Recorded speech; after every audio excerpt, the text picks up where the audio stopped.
Represent means to speak for.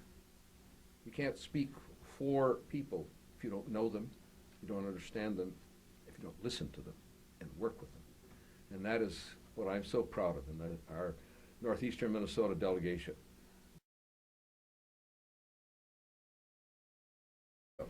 To make an investment for the future of Minnesota, that's leadership. That's doing the right thing. That's looking over the horizon and saying, where do we need to be? And that is what today is, looking over the horizon.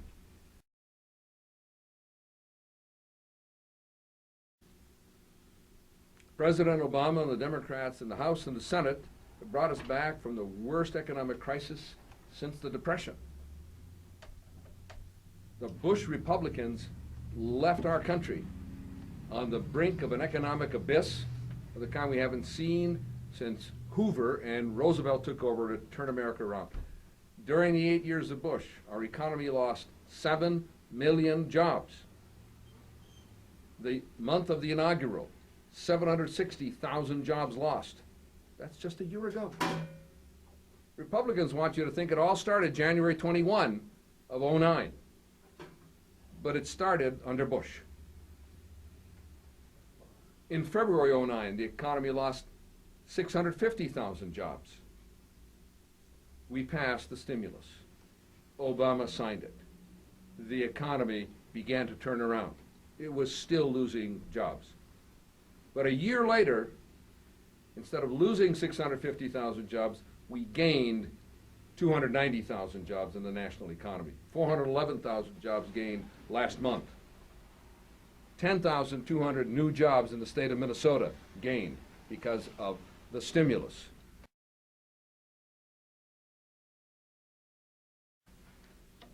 And during that financial meltdown, we're right in the midst now of bringing a new financial services program, a new oversight, a new authority through conference and to the floor of the House and Senate for signature by the President. Remember this, the economy lost $14 trillion in 6 months. Retirement accounts, people's savings, all went just down the chute. We lost retirement assets of the Steelworkers Union, the Airline Pilots Association lost 22% in 3 months. But what held up during all that time was Social Security. In 70 years, Social Security, 75 years, has never missed a payment and never bounced a check.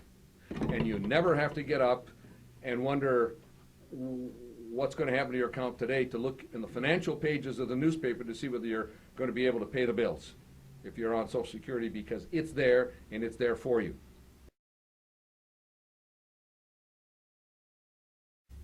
The people went to the polls and asked for change, and President Obama and the Democrats in Congress did it.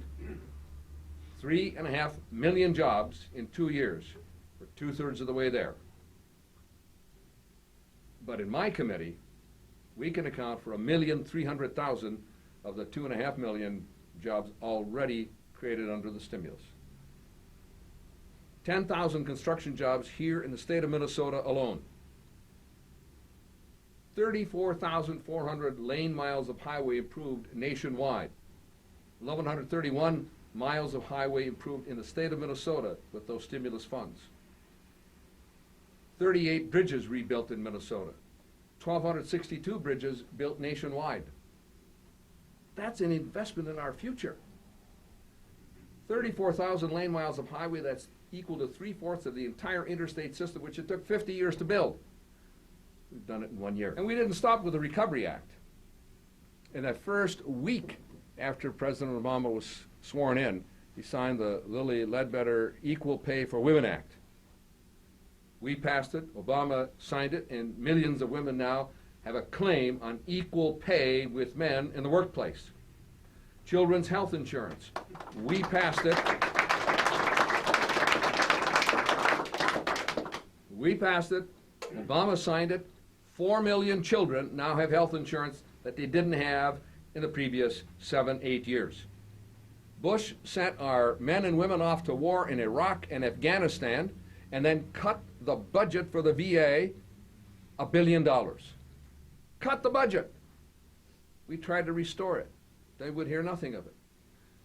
Under Obama, we passed the biggest increase and the biggest budget for the VA in the 70-year history of the organization, $98 billion, with a huge increase in funding for prosthesis to take care of those who lost a leg or 2 legs or legs and arms in Iraq and Afghanistan and are still losing them. We made the investment. The Democrats did it, not the Republicans. We passed legislation making historic investments in education. We eliminated student loan subsidies to banks, took the savings and put it into Pell Grants and student loans at lower interest rates to finance the future of America's children and have a better future for America. That's the way we need to do it. We passed clean energy technology. Obama signed it. The funding is there. We're now going to be doing wind farms and solar power and hydrogen buses and hydrogen cars and do a whole lot of things to get us out of this dependence on the carbon economy. And common sense reforms to prevent abusive practices by credit card companies. They can't raise your interest rates retroactively after you signed up for the card. They can't send you a bill the day before your credit card is due and then charge you interest because you were late paying it, which is a practice they've done all over the country. They can't give credit cards to people under 21 without a parent's consent. And new protection against predatory lending that we had that was a big part of the meltdown in the financial sector and home mortgages. We passed them, Obama signed them, you're safe, you can't be exploited by .com mortgages all over this country. And protection against hate crimes, as President Obama said, crimes against who you are, what you look like, or who you love.